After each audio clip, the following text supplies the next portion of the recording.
El 12º planeta. La idea de que la Tierra pudiera haber sido visitada por seres inteligentes de algún otro lugar, esa idea hace sugerir la existencia de otro cuerpo celeste, sobre el cual estos seres inteligentes hubieran establecido una civilización más avanzada que la nuestra. Las ideas con respecto a la posibilidad de que la Tierra fuera visitada por seres inteligentes de otro planeta, se ha centrado hasta ahora en nuestros vecinos Marte o Venus, como lugar de origen de estos seres. Sin embargo, ahora que ya se está dando por cierto que ninguno de estos planetas ha tenido vida inteligente, ni mucho menos una civilización avanzada, aquellos que creen en tales visitas a la Tierra están contemplando la posibilidad de otras galaxias u otras estrellas distantes como hogar de estos astronautas extraterrestres. La ventaja de estas propuestas es que, aunque no se pueden demostrar, tampoco se pueden negar. La desventaja se apoya en que los hogares que se sugieren están a fantásticamente inmensas distancias de la Tierra, y requerirían un viaje de muchísimos años a la velocidad de la luz.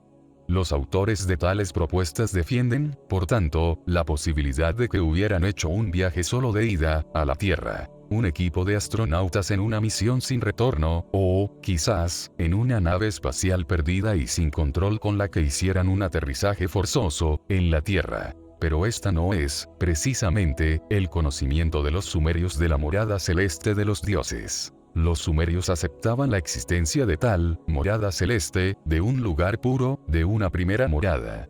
Mientras que, Enlil, Enki y Ninhursag iban a la tierra y hacían su hogar en ella, su padre, Anu, permanecía en la morada celeste, como su soberano.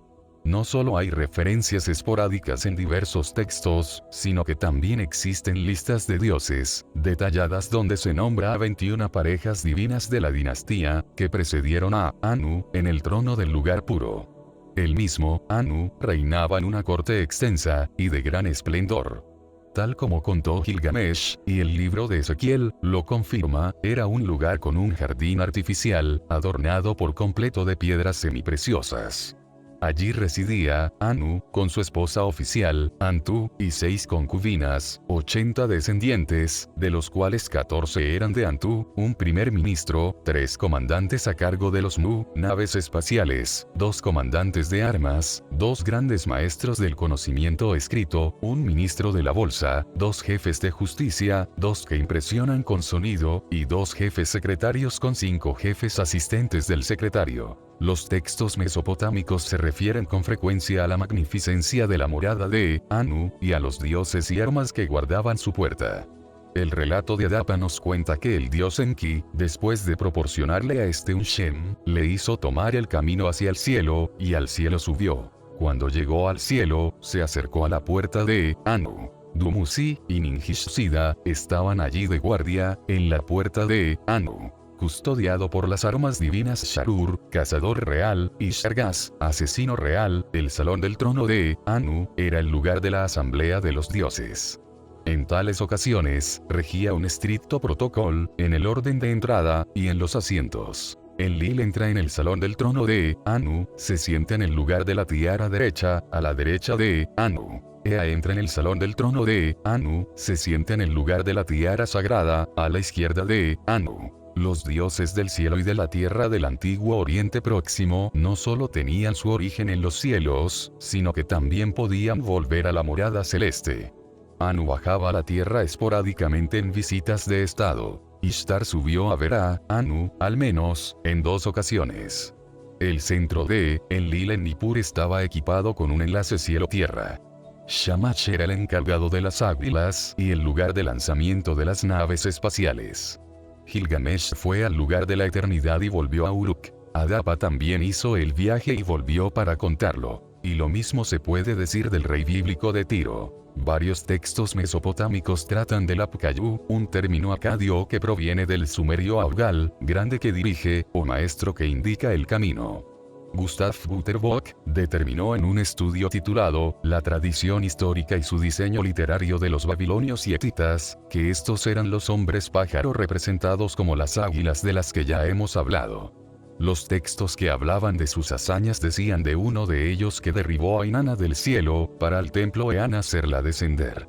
Esta y otras referencias indican que estos Apkayu eran los pilotos de las naves espaciales de los Nefilim. El viaje de ida y vuelta no solo era posible sino que, además, es algo que se da por supuesto desde un principio, pues se nos dice que, tras decidir el establecimiento en Sumer de la Puerta de los Dioses, Babili, el líder de los dioses explicó, cuando a la fuente originaria, a la asamblea ascendáis, habrá un sitio de descanso para la noche para recibiros a todos. Cuando desde los cielos, a la asamblea descendáis, habrá un sitio de descanso por la noche para recibiros a todos. Al darse cuenta de que el viaje de ida y vuelta entre la Tierra y la morada celeste no solo se daba por hecho sino que se practicaba, la gente de Sumer no exilió a sus dioses a galaxias lejanas. La morada de los dioses, según revela su legado, estaba dentro de nuestro propio sistema solar. Ya hemos visto a Shamash con su uniforme oficial como comandante de las águilas. En las muñecas, lleva algo parecido a relojes de pulsera sujetos con cierres metálicos.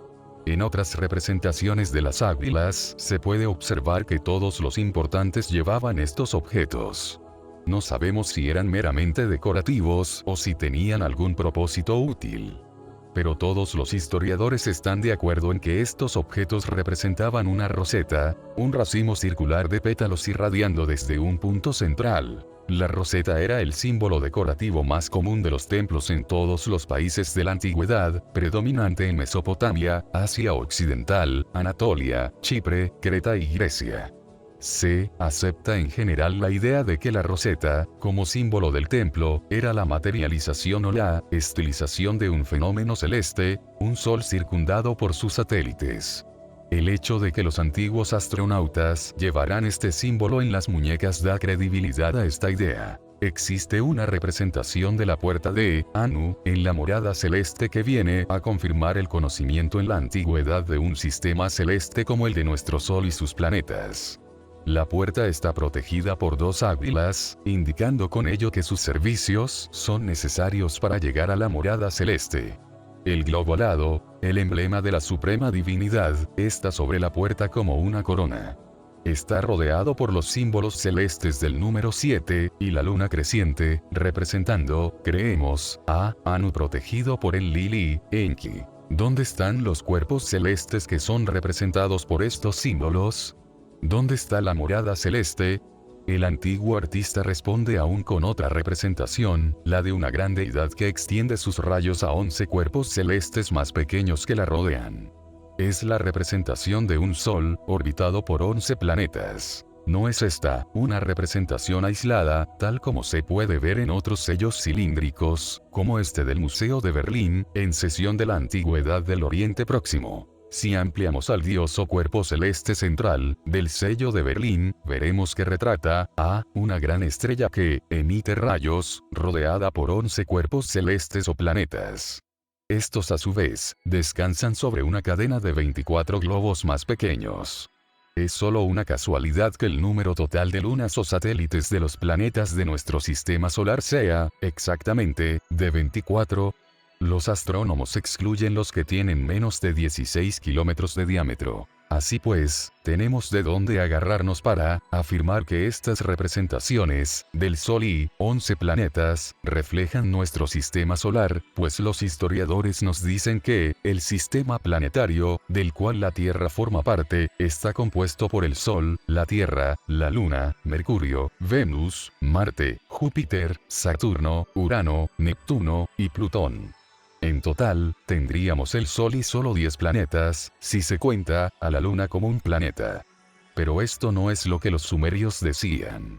Los sumerios afirmaban que nuestro sistema estaba compuesto por el Sol y 11 planetas, contando la Luna, y tenían firmemente la opinión de que, además de los planetas que conocemos hoy en día, había un 12º miembro del sistema solar, el planeta madre de los Nefilim. Le llamaremos el 12º planeta. Antes de comprobar la precisión de la información sumeria, vamos a hacer una revisión de la historia de nuestro conocimiento de la Tierra y de los cielos que la rodean. Hoy sabemos que más allá de los planetas gigantes Júpiter y Saturno, a distancias insignificantes en términos del universo, pero inmensas en términos humanos, existen dos planetas importantes más, Urano y Neptuno, y un tercero más pequeño, Plutón, que pertenecen a nuestro sistema solar. Pero este conocimiento es bastante reciente. Urano fue descubierto, gracias a la utilización de telescopios perfeccionados, en 1781. Tras observarlo durante 50 años, algunos astrónomos llegaron a la conclusión de que su órbita revelaba la influencia de otro planeta más.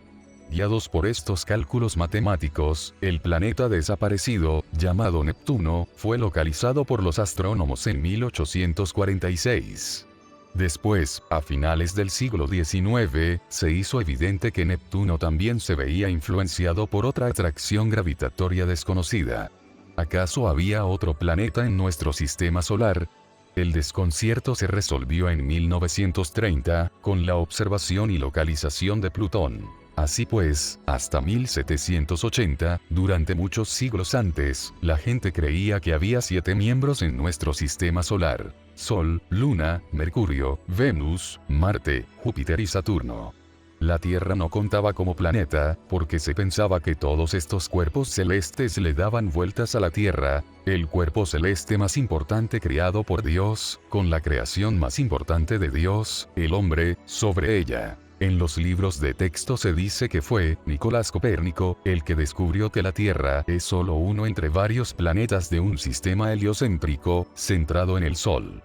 Temiendo la ira de la Iglesia Católica, por desafiar la postura de la posición central de la Tierra, Copérnico publicó su estudio titulado Las revoluciones del cielo, estando ya en el lecho de muerte, en 1543. Incitado a reexaminar siglos de viejos conceptos astronómicos, debido, principalmente, a las necesidades de la navegación de la era de los descubrimientos, y por los descubrimientos de Cristóbal Colón en 1492, Magallanes en 1520, y otros de que la Tierra no era plana sino esférica, Copérnico se tuvo que basar en cálculos matemáticos y en la búsqueda de respuestas en escritos antiguos. Uno de los pocos eclesiásticos que apoyó a Copérnico, el cardenal Schomberg, le escribió en 1536. Me he enterado de que usted no solo conoce los fundamentos de las antiguas doctrinas matemáticas, sino que, además, ha creado una nueva teoría, según la cual la Tierra está en movimiento y es el Sol el que ocupa la posición fundamental y, por tanto, cardinal. Los conceptos, que se sostenían por aquel entonces, se basaban en las tradiciones griegas y romanas, de que la Tierra era plana, y estaba techada por los distantes cielos, en los cuales las estrellas estaban fijadas. Contra aquel cielo cubierto de estrellas, se movían los planetas, de ahí viene la palabra griega, planetas errantes, alrededor de la Tierra. Así pues, había 7 cuerpos celestes, de donde tomaron su origen los 7 días de la semana y sus nombres: el Sol, Sunday; la Luna, lunes; Marte, martes; Mercurio, miércoles; Júpiter, jueves; Venus, viernes; Saturno, sábado. Estas nociones astronómicas provenían de las obras y codificaciones de Ptolomeo, un astrónomo de Alejandría, Egipto, del siglo II después de Cristo. Sus tajantes conclusiones eran que el Sol, la Luna y los 5 planetas se movían en círculos alrededor de la Tierra. La astronomía ptolemaica imperó durante más de 1300 años, hasta que Copérnico puso al Sol en el centro. Mientras que algunos hablan de Copérnico como del padre de la astronomía moderna, otros lo ven más como a un investigador y reconstructor de antiguas ideas.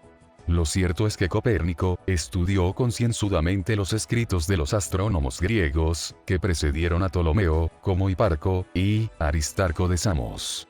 Este último sugería, ya en el siglo III a.C., que los movimientos de los cuerpos celestes se podían explicar mejor si el Sol, y no la Tierra, ocupaba el centro del sistema. De hecho, 2000 años antes de Copérnico, los astrónomos griegos hicieron una lista de los planetas en su orden correcto desde el Sol, reconociendo así que el Sol, y no la Tierra, era el punto focal del sistema solar. El concepto heliocéntrico solo fue redescubierto por Copérnico, y lo interesante del caso es que los astrónomos sabían más en el 500 a.C. que en el 500 o 1500 después de Cristo. Lo cierto es que, en la actualidad, los expertos tienen un hueso duro de romper a la hora de explicar por qué, primero los griegos y luego los romanos, daban por hecho que la Tierra era plana, y que se elevaba por encima de una capa de aguas turbias bajo las cuales estaba el Hades o infierno, cuando algunas de las evidencias dejadas por los astrónomos griegos de los primeros tiempos indican que ya sabían que no era así. Hiparco, que vivió en Asia Menor en el siglo II a.C., examinó detalladamente el desplazamiento del signo, en el solsticio y en el equinoccio, un fenómeno llamado ahora precesión de los equinoccios. Pero este fenómeno solo se puede explicar en términos de una astronomía esférica, donde la Tierra está rodeada por otros cuerpos celestes como una esfera dentro de un universo esférico. Entonces, ¿sabía Hiparco que la Tierra era un globo? E hizo sus cálculos en términos de una astronomía esférica. Pero aún hay otra pregunta igualmente importante. El fenómeno de la precesión se podía observar al relacionar la llegada de la primavera con la posición del Sol, visto desde la Tierra, en una constelación zodiacal dada. Pero el cambio de una casa zodiacal a otra requiere 2160 años ciertamente, y Hiparco no podía haber vivido lo suficiente como para hacer esa observación astronómica. Así pues, ¿de dónde obtuvo esa información? Eudoxo de Nido, otro matemático y astrónomo griego, que vivió en Asia Menor 2 siglos antes que Hiparco, diseñó una esfera celeste, una copia de la que fue creada, en Roma junto con la estatua de Atlas aguantando el mundo. Los dibujos de la esfera representaban las constelaciones zodiacales. Pero sí, Eudoxo imaginó los cielos como una esfera, donde estaba la Tierra con relación a los cielos. ¿Acaso pensaba que el globo celeste descansaba sobre una Tierra plana?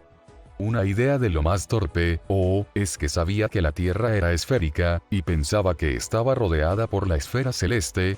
Los trabajos de Eudoxo, cuyos originales se perdieron, nos han llegado gracias a los poemas de Arato, que, en el siglo III a.C., tradujo al lenguaje poético los hechos expuestos por el astrónomo.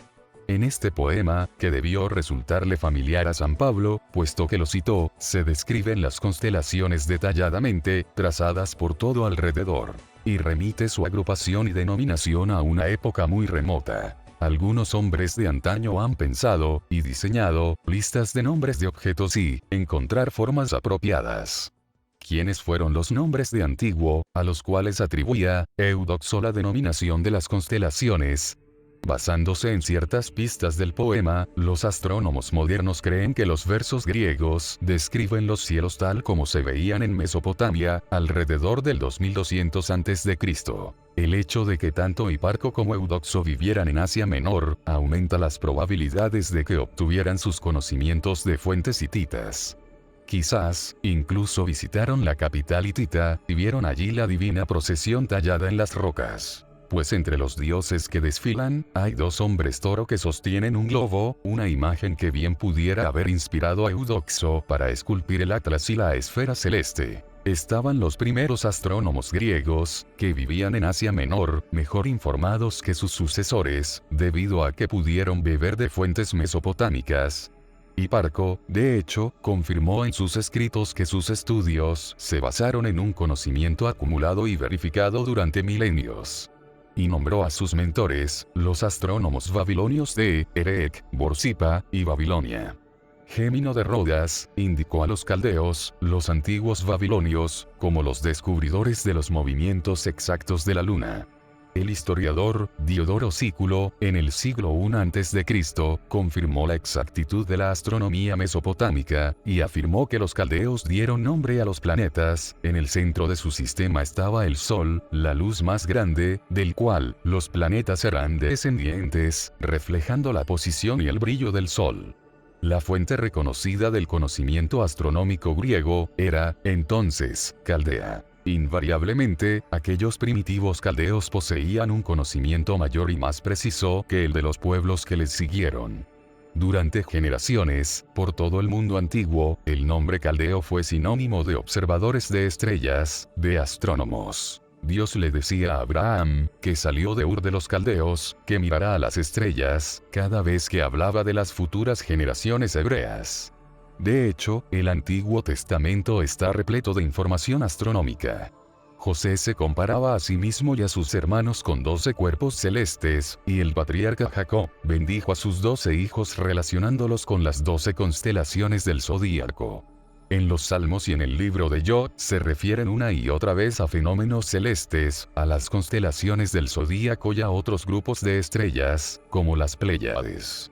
Así pues, el conocimiento del zodíaco, la división científica de los cielos y otros datos astronómicos eran bien conocidos en el antiguo Oriente Próximo, bastante antes de la época de la Grecia clásica. El alcance de la astronomía mesopotámica, en la que se basaron los primitivos astrónomos griegos, debe haber sido enorme, pues, solo con lo que los arqueólogos han encontrado, nos veríamos ante una avalancha de textos, inscripciones, impresiones de sellos, relieves, dibujos, listas de cuerpos celestes, presagios, calendarios, tablas horarias de amaneceres y puestas del sol y los planetas, predicciones de eclipses.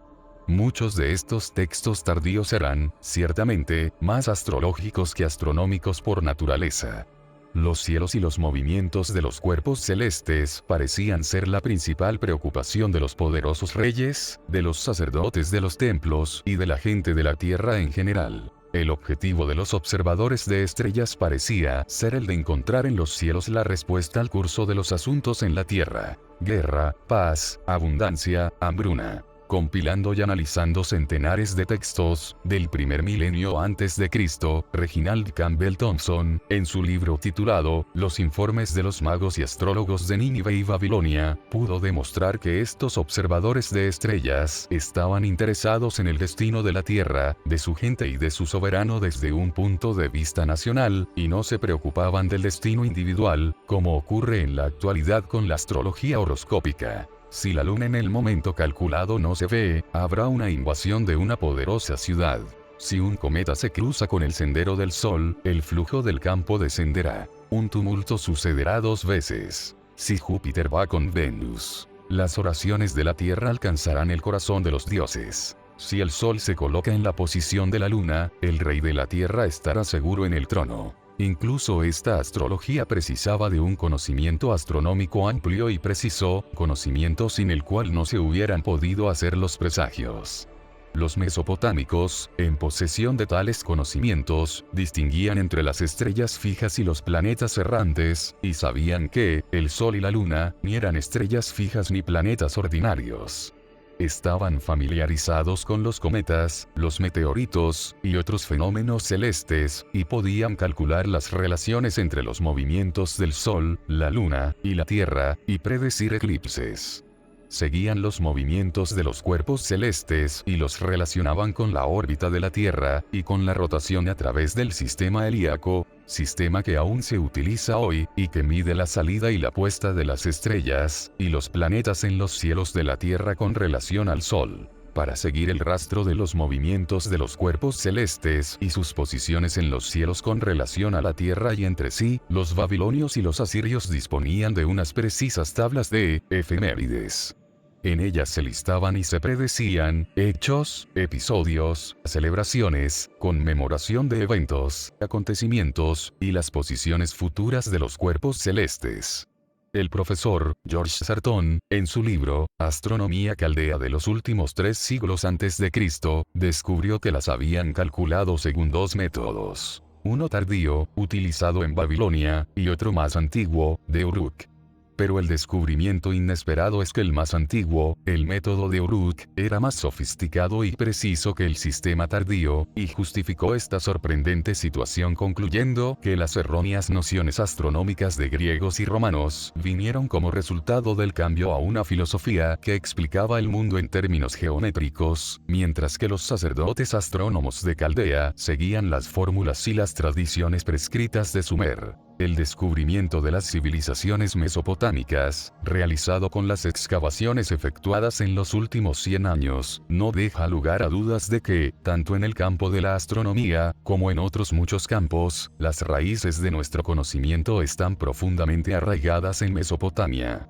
También en este campo hemos recurrido y continuamos recurriendo al patrimonio de Sumer. Las conclusiones de Sartón se han visto corroboradas, ratificadas y validadas por los extensos estudios del profesor Otto Eduard Neugebauer. En su libro, Textos cuneiformes astronómicos, él se quedó asombrado al descubrir que las efemérides, con lo precisas que eran, no se basaban en las observaciones de los astrónomos babilonios que las prepararon, puesto que estos las habían calculado a partir de unos esquemas aritméticos fijos, que habían sido cedidos, y que no se debían alterar los astrónomos que los utilizaban. Esta observancia automática de los esquemas aritméticos se realizaba con la ayuda de unos textos de procedimiento que acompañaban a las efemérides y que daban las normas, paso a paso, para el cálculo de las efemérides, según una estricta teoría matemática.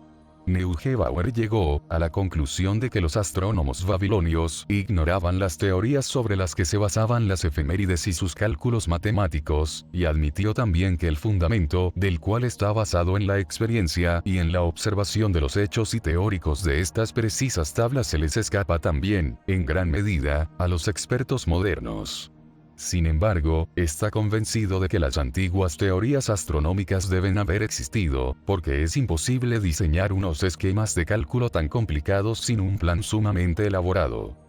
El profesor Alfred Jeremías, en su libro, Manual de la Cultura del Espíritu Oriental, llegó a la conclusión de que los astrónomos mesopotámicos estaban familiarizados con el fenómeno de la retrogradación, el aparente curso errático y serpentino de los planetas tal como se ven desde la Tierra, causado por el hecho de que la Tierra orbita al Sol con mayor rapidez o lentitud en relación con los otros planetas.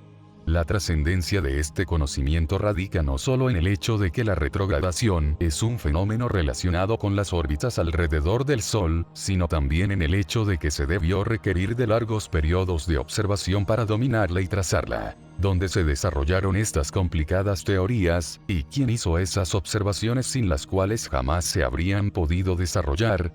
Neugebauer indica que en los textos de procedimiento, nos encontramos con un gran número de términos técnicos de lectura totalmente desconocida, sino de significado desconocido. Alguien, mucho antes de los babilonios, poseía un conocimiento astronómico y matemático muy superior al de las posteriores culturas de Babilonia, Asiria, Egipto, Grecia y Roma. Los babilonios y los asirios consagraron una parte sustancial de sus esfuerzos astronómicos a mantener un calendario preciso. Al igual que el calendario judío actual, el suyo era un calendario solar lunar, en el que se vinculaba, y se intercalaba, el año solar, de poco más de 365 días, con un mes lunar de poco menos de 30 días. Aunque el calendario era importante para los negocios y otras necesidades mundanas, se requería que fuera preciso, principalmente, para determinar el día y el momento exactos del Año Nuevo y de otras celebraciones y cultos a los dioses. Para medir y vincular los intrincados movimientos del Sol, la Tierra, la Luna y demás planetas, los sacerdotes astrónomos mesopotámicos se basaban en una compleja astronomía esférica. La Tierra se tenía por una esfera con un ecuador y unos polos. También los cielos se dividían con unas imaginarias líneas ecuatoriales y polares. El paso de los cuerpos celestes se relacionaba con la eclíptica, la proyección del plano de la órbita de la Tierra alrededor del Sol, sobre la esfera celeste. Los equinoccios, los puntos y los momentos en los cuales el Sol, en su movimiento anual aparente, cruza al norte y al sur, el ecuador celeste. Y los solsticios, el momento en que el Sol, durante su movimiento anual aparente a lo largo de la eclíptica, se encuentra en su mayor declinación, norte o sur. Todos estos conceptos astronómicos se vienen utilizando hasta el día de hoy. Pero los babilonios y los asirios no inventaron el calendario ni los ingeniosos métodos para calcularlo. Sus calendarios, así como los nuestros, tuvieron su origen en Sumer. Los expertos han encontrado allí un calendario, en uso desde los tiempos más primitivos, que es la base de todos los calendarios posteriores. El principal calendario y modelo era el calendario de Nippur, sede y centro de Enlil. El calendario que usamos en la actualidad tiene como modelo el calendario nipuriano. Los sumerios consideraban que el año nuevo comenzaba en el momento exacto en que el sol cruzaba el equinoccio de primavera. El profesor Stephen Langdon, en su libro Las tablillas de los archivos de Drehem, descubrió que, en los archivos dejados por Dungi, un soberano de Ur de alrededor del 2400 a.C., se observa que para el calendario de Nippur se seleccionaba determinado cuerpo celeste, que al oponerlo con el ocaso, permitía determinar el momento exacto de la llegada del año nuevo. Y esto, concluyó Langdon, se hizo quizás 2000 años antes de la época de Dungi, es decir, alrededor del 4400 a.C.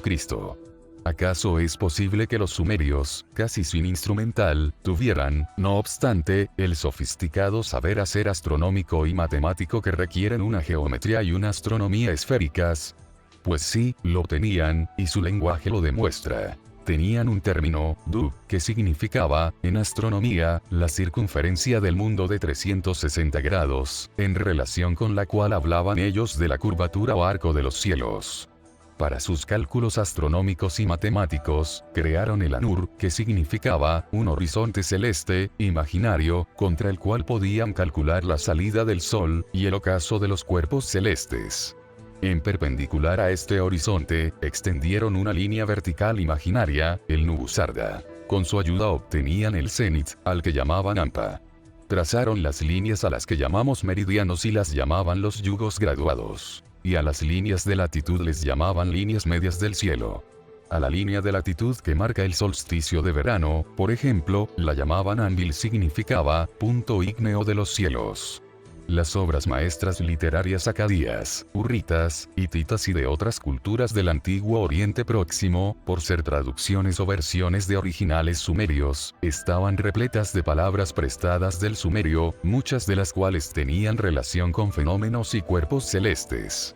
Los historiadores de Babilonia y Asiria, que hacían listas de estrellas o calculaban los movimientos planetarios, solían anotar los originales sumerios en las tablillas que estaban copiando o traduciendo.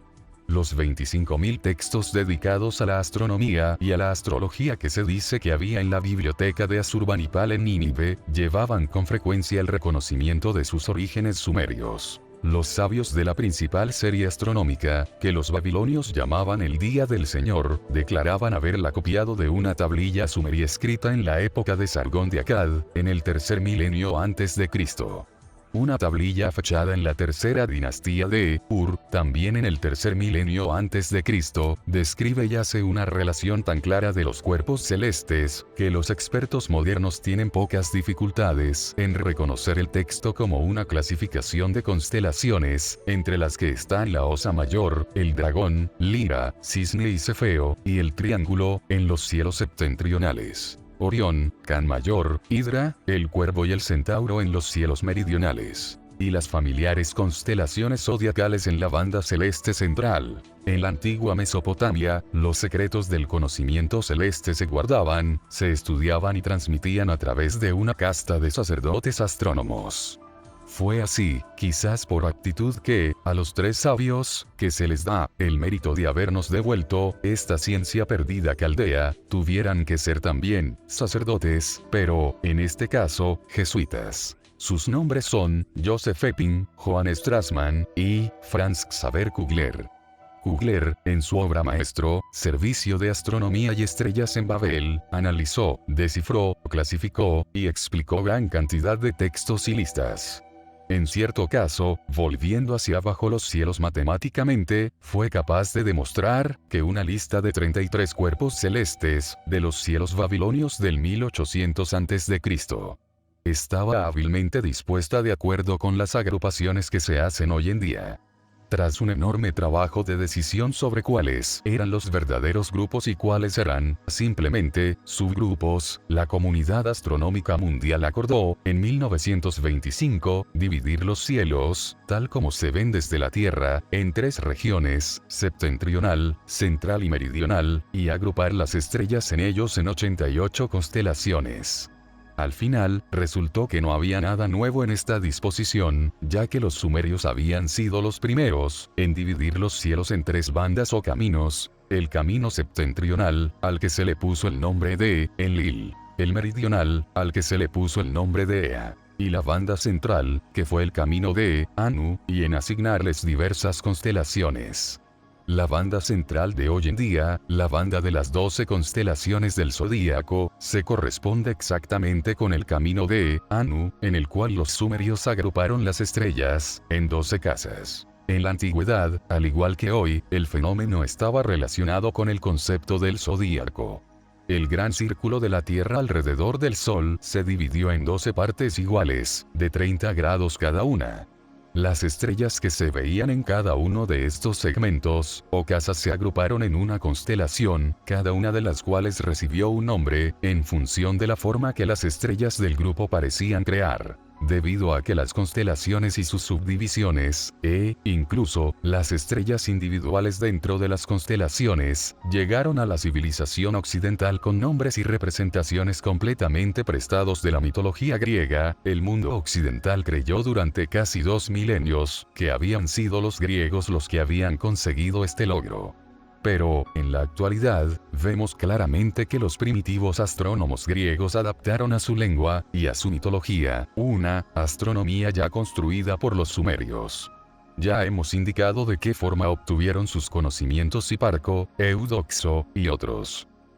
Incluso Tales, el astrónomo griego de importancia más antiguo, del cual se dice que predijo el eclipse total de Sol del 28 de mayo de 585 a.C., que detuvo la guerra entre lidios y medas, admitió que las fuentes de su conocimiento eran de origen mesopotámico presemita, es decir, sumerio. La palabra zodíaco proviene del griego zodiacos kiklos, que significa círculo animal, debido a que el diseño de los grupos de estrellas se asemejaban por su forma a un león, unos peces, etc. Pero esos nombres y formas imaginarias se originaron, realmente, en Sumer, donde a las 12 constelaciones del zodíaco se les llamó Urue, que significa rebaño brillante. 1.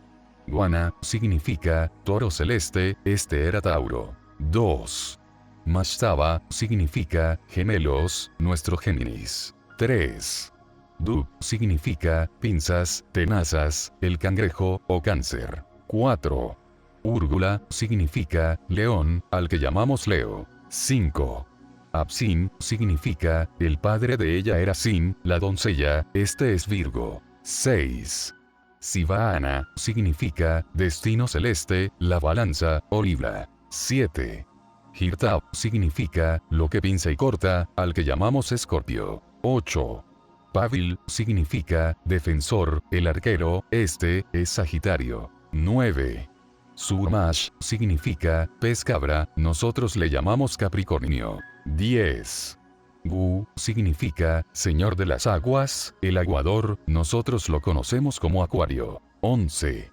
Sima significa peces, este es Piscis. 12. Kumal significa morador del campo, el carnero, y este es nuestro Aries. Las representaciones gráficas o signos del zodíaco, al igual que sus nombres, se han conservado virtualmente intactas desde su introducción en Sumer. Hasta la aparición del telescopio, los astrónomos europeos aceptaban solo las 19 constelaciones reconocidas por Ptolomeo, en el hemisferio norte. Hacia 1925, cuando se acordó la clasificación actual, se habían reconocido 28 constelaciones en lo que los sumerios llamaban el camino de Enlil. No debería de sorprendernos que, a diferencia de Ptolomeo, los primitivos sumerios reconocían, identificaban, nombraban y listaban todas las constelaciones del hemisferio norte. El camino de Ea planteó serios problemas a los asiriólogos, que asumieron la inmensa tarea de desentrañar el conocimiento astronómico antiguo no solo en los términos del conocimiento moderno, sino también basándose en el aspecto que debían tener los cielos hace siglos o milenios. Observando los cielos meridionales desde Babilonia, los astrónomos mesopotámicos solo podían ver poco más de la mitad de los cielos del hemisferio sur. El resto se encontraba por debajo del horizonte. Sin embargo, aunque correctamente identificadas, algunas de las constelaciones del camino de Ea estaban por debajo del horizonte. Pero, para los expertos, aún se planteaba un problema mayor. Sí, como suponían los mesopotámicos, y como creían los griegos más tarde, de que la Tierra era una masa de tierra firme sobre la caótica oscuridad de un mundo inferior, el griego Hades, un disco plano sobre el cual se arqueaban los cielos en semicírculo, no debería de haber absolutamente ningún cielo en el sur. Limitados por la suposición de que los mesopotámicos sostenían la idea de una tierra era plana, los historiadores modernos no podían permitir que sus conclusiones les llevaran muy por debajo de la línea ecuatorial, que divide el norte del sur. Sin embargo, las evidencias demuestran que los tres caminos sumerios abarcaban todos los cielos del globo, y no los de una tierra plana. En 1900, Theophilus Goldrake Pinches informó en la Real Sociedad Asiática que había reconstruido completamente un astrolabio, que literalmente significa cogedor de estrellas, mesopotámico. Pinches les mostró un disco circular, dividido como una tarta en 12 secciones y 3 anillos concéntricos, dando como resultado un campo de 36 porciones. El diseño total tenía el aspecto de una roseta de 12 pétalos, cada uno de los cuales tenía el nombre de un mes escrito en él. Pinches los marcó del 1 al 12 por conveniencia, comenzando con Nisanu, el primer mes del calendario mesopotámico. Cada una de las 36 secciones tenía también un nombre con un circulito debajo, dando a entender que era la denominación de un cuerpo celeste. Desde entonces, estos nombres se han encontrado en muchos textos y listas de estrellas, indudablemente, son los nombres de constelaciones, estrellas o planetas. Cada una de las 36 secciones tenía escrito también un número debajo del nombre del cuerpo celeste. En el anillo interior, los números iban del 30 al 60. En el anillo central, del 60, escrito como 1, al 120, 2 en el sistema sexagesimal, que significa 2 por 60 igual a 120. Y en el anillo exterior, del 120 al 240. ¿Qué representaban estos números? Casi 50 años después de la presentación de Pinches, el astrónomo y asiriólogo Otto Eduard Neugebauer, en su libro, Una historia de la astronomía antigua, Problemas y métodos, solo pudo decir que, la totalidad del texto conforma una especie de mapa celeste esquemático, en cada uno de los 36 campos, encontramos el nombre de una constelación y unos números sencillos cuyo significado aún no está claro. Un destacado experto en el tema, Bartel Leendert van der Waerden, escribió en su libro, Astronomía Babilónica, las 36 estrellas, reflexionando sobre el aparente ascenso y descenso de los números según un ritmo, solo pudo sugerir que los números tienen algo que ver con la duración de la luz diurna. Creemos que el rompecabezas se puede resolver solo con que descartemos la idea de que los mesopotámicos creían en una tierra plana, y con que reconozcamos que sus conocimientos astronómicos eran tan buenos como los nuestros, no porque tuvieran mejores instrumentos de los que tenemos nosotros, sino porque sus fuentes de información provenían de los Nefilim. Sugerimos que los enigmáticos números representan grados del techo celeste, con el polo norte de como punto de inicio, y que el astrolabio era un planisferio, la representación de una esfera sobre una superficie plana. Mientras los números aumentan, o decrecen, los de las secciones opuestas en el camino de Enlil, como Nisanu, 50, Tashritu, 40, suman 90, en el camino de Anu, suman 180, y en el camino de Ea, suman 360, como Nisanu 200, Tashritu 160. Estas cifras son demasiado familiares como para ser malinterpretadas. Representan los segmentos de una circunferencia esférica completa. Un cuarto del camino, 90 grados, medio camino, 180 grados, y el círculo total, 360 grados. Los números dados para el camino de Enlil están emparejados así para mostrar que este segmento sumerio de los cielos septentrionales se extendía unos 60 grados desde el polo norte, bordeando el camino de Anu, en los 30 grados por encima del ecuador. El camino de Anu era equidistante a ambos lados del ecuador, llegando a los 30 grados sur por debajo de este. Después, más al sur y en lo más alejado del polo norte, estaba el camino de Ea, esa parte de la Tierra y del globo celeste que se encuentra entre los 30 grados sur y el polo sur. Los números de las secciones del camino de Ea suman 180 grados en Adaru, febrero-marzo, y Uluru, agosto-septiembre. El único punto que está a 180 grados del polo norte, tanto si vas al sur por el este como si vas por el oeste, es el polo sur. Y esto solo se puede sostener como cierto si uno está tratando con una esfera. La precesión es un fenómeno que viene provocado por el bamboleo del eje norte-sur de la Tierra, y que lleva a que el polo norte, el que apunta a la estrella polar, y el polo sur tracen un gran círculo en los cielos. El aparente retardo de la Tierra contra las constelaciones de estrellas suma alrededor de 55 segundos de arco por año, o 1 grado cada 72 años. El gran círculo, el tiempo que le lleva al polo norte terrestre volver a apuntar a la estrella polar, emplea, por tanto, 25.920 años, 72 por 360, y esto es lo que los astrónomos llaman el gran año, o el año platónico, pues, según parece, Platón también sabía de este fenómeno. El orto y el ocaso de diversas estrellas se tenían por importante en la antigüedad, y el cálculo preciso del equinoccio de primavera, que daba entrada al año nuevo, se relacionaba con la casa zodiacal en la cual tenía lugar. Debido a la precesión, el equinoccio de primavera y los demás fenómenos celestes, al retardarse de año en año, terminaba por retrasarse todo un signo zodiacal cada 2160 años. Nuestros astrónomos continúan empleando el punto cero, el primer punto de Aries, que marcó el equinoccio de primavera, alrededor del año 900 a.C., pero este punto se encuentra ahora bien entrado en la casa de Piscis. En los alrededores del 2100 después de Cristo, el equinoccio de primavera comenzará a ocupar la casa precedente, la de Acuario. Esto es lo que están queriendo decir los que afirman que estamos a punto de entrar en la era de Acuario. Debido a que el cambio de una casa zodiacal a otra lleva más de 2 milenios, los expertos se preguntan cómo y dónde pudo enterarse Hiparco del tema de la precesión en el siglo II a.C. Ahora sabemos que su fuente fue Sumeria.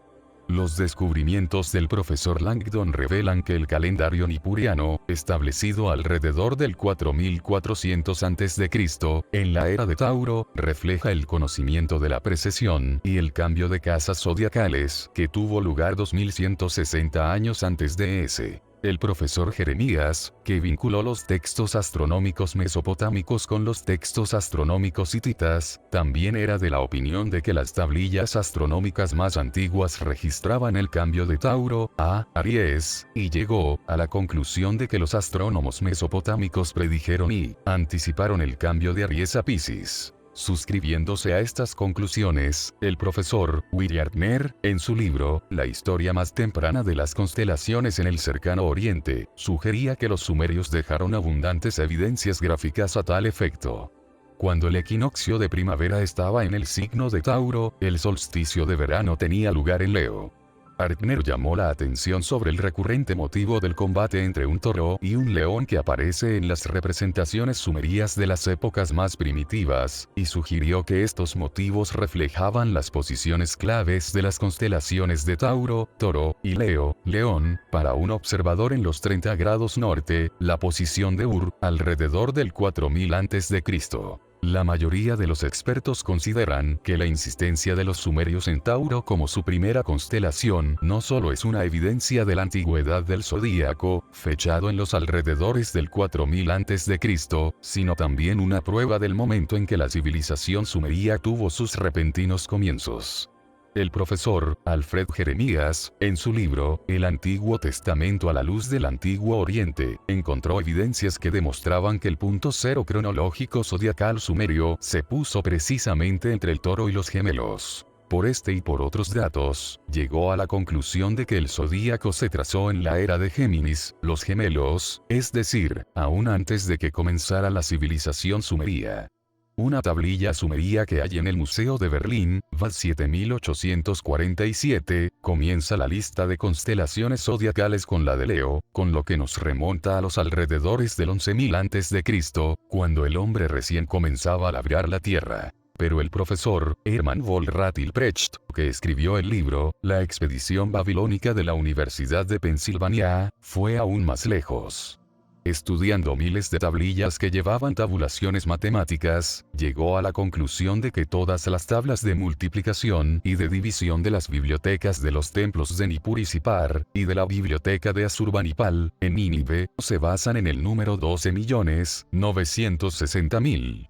Al analizar este número y su significado, Hilprecht concluyó que solo podía estar relacionado con el fenómeno de la precesión, y que los sumerios conocían el gran año de 25.920 años. Claro está que esta es una sofisticación astronómica fantástica, en una época imposible. Del mismo modo que es evidente que los astrónomos sumerios poseían un conocimiento que, posiblemente, no podían haber adquirido por sí mismos, también existen evidencias que demuestran que gran parte de su conocimiento no eran de uso práctico para ellos. Esto no solo tiene que ver con los sofisticadísimos métodos astronómicos que se utilizaban. Quien en la antigua Sumer necesitaba realmente establecer un ecuador celeste, por ejemplo, sino también con la gran diversidad de textos elaborados que tratan de la medida de distancias entre las estrellas. Uno de estos textos, conocido como AO 6478, hace una lista de 26 estrellas visibles importantes a lo largo de una línea que, en la actualidad, llamamos el Trópico de Cáncer, y da las distancias entre ellas, medidas de 3 formas diferentes. El texto nos da primero las distancias entre estas estrellas en una unidad llamada Manashukultu, que significa medido y pesado. Se cree que este era un ingenioso dispositivo que establecía una relación entre el peso del agua que escapaba por paso de tiempo. Hacía posible la determinación de distancias entre dos estrellas en términos de tiempo. La segunda columna de distancias estaba en términos de grados del arco de los cielos. El día total, día y noche, se dividía en 12 horas. El arco de los cielos comprendía un círculo total de 360 grados. Así pues, un Beru, o hora doble, representaba 30 grados del arco de los cielos. Con este método, el paso del tiempo en la Tierra proporcionaba una medida de las distancias en grados entre los cuerpos celestes nombrados. El tercer método de medida era el Beru Inashame, que significa longitud en los cielos. Franco Istureaudangin, en su libro Distancias entre las estrellas fijas, señaló que, mientras los dos primeros métodos estaban relacionados con otro fenómeno, el tercer método proporcionaba medidas absolutas. Un Beru celeste, según Tureaudangin y otros, era el equivalente a 10.692 metros de nuestros días. La distancia en los cielos entre las 26 estrellas se calculó en el texto sumando 655.200 Beru trazados en los cielos. Disponer de 3 métodos diferentes de medida de distancias entre estrellas indica la gran importancia que se le daba al tema. Sin embargo, ¿quién entre los hombres y las mujeres de Sumer necesitaba este conocimiento, y quién de ellos pudo diseñar estos métodos y utilizarlos de forma tan precisa? La única respuesta posible es que los Nefilim disponían de ese conocimiento y precisaban de tan exactas medidas. Capaces de hacer viajes espaciales, después de llegar a la Tierra desde otro planeta, y de recorrer los cielos de la Tierra, los Nefilim eran los únicos que podían poseer, y de hecho, poseían, en los comienzos de la civilización humana, los sofisticados métodos, las matemáticas y los conceptos de una astronomía avanzada, así como la necesidad de enseñar a los humanos, a copiar y registrar meticulosamente tablillas sobre tablillas de las distancias de los cielos, órdenes de estrellas, y grupos de estrellas, ortos y ocasos celíacos, un complejo calendario solar lunar terrestre, y el resto de conocimientos notables tanto del cielo como de la Tierra. Ante este panorama, se puede creer aún que los astrónomos mesopotámicos, dirigidos por los Nefilim, no supieran de la existencia de planetas más allá de Saturno, y que no conocieran Urano, Neptuno y Plutón. ¿Acaso sus conocimientos sobre la misma familia de la Tierra, el sistema solar, eran menos completos que los de las distantes estrellas, su orden y sus distancias? La información astronómica de los tiempos antiguos se conservaba en centenares de textos detallados, de listas de cuerpos celestes, pulcramente dispuestas según el orden celeste, o según los dioses, los meses, las tierras, o las constelaciones, con las que estaban relacionados. a uno de estos textos, analizado por Ernst Friedrich Weidner, en su publicación llamada Libro de la mano de la astronomía babilónica, se le ha llegado a llamar la Gran Lista de Estrellas. En él, se hace una relación en 5 columnas de decenas de cuerpos celestes, en función de sus relaciones mutuas, de los meses, de los países y deidades.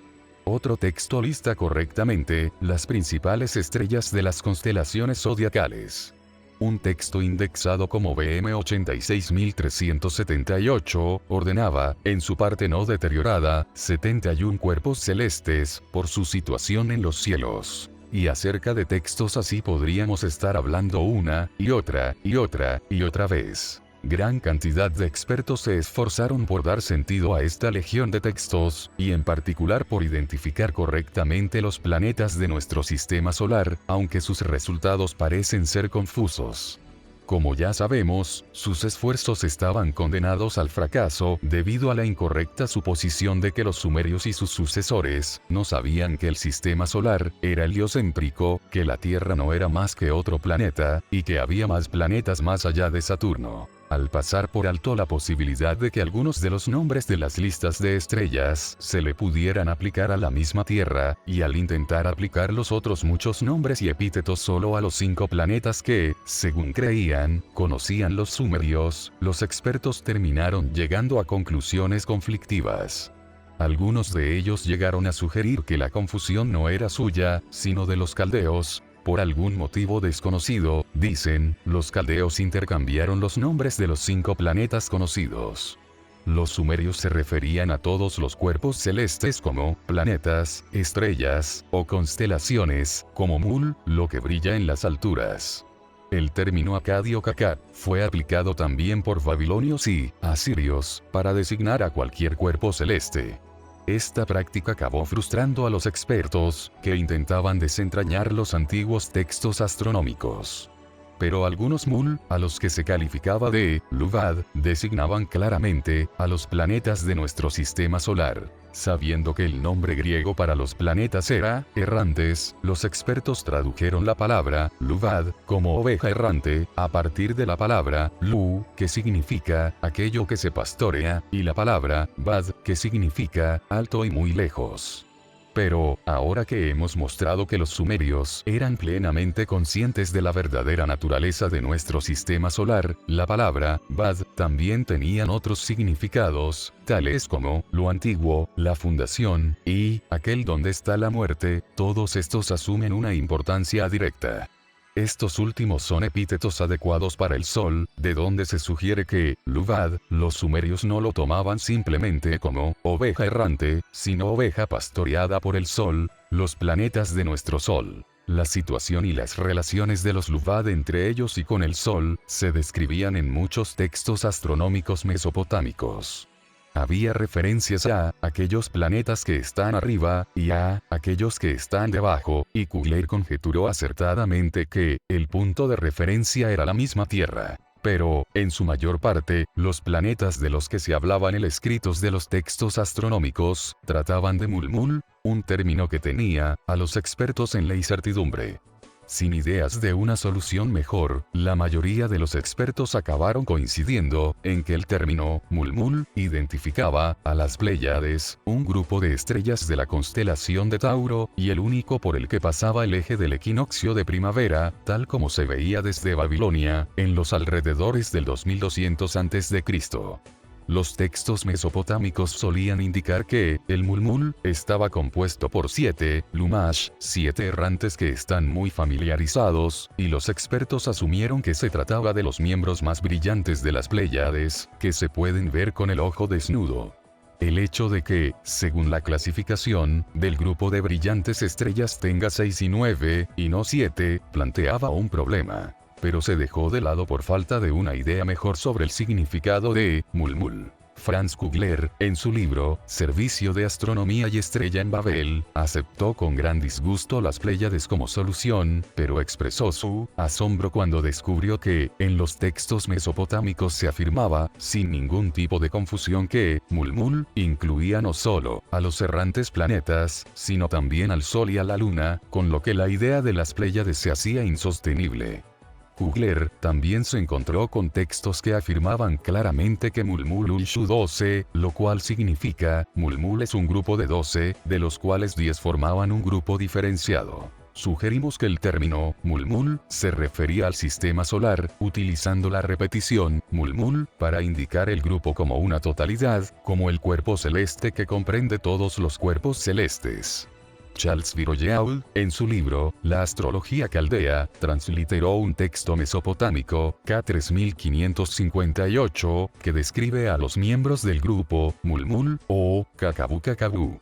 La última línea del texto es explícita. Kakabu Kakabu. El número de sus cuerpos celestes es 12. Las estaciones de sus cuerpos celestes 12. Los meses completos de la luna es 12. Los textos no dejan lugar a dudas. El Mulmul, nuestro sistema solar, estaba compuesto por 12 miembros.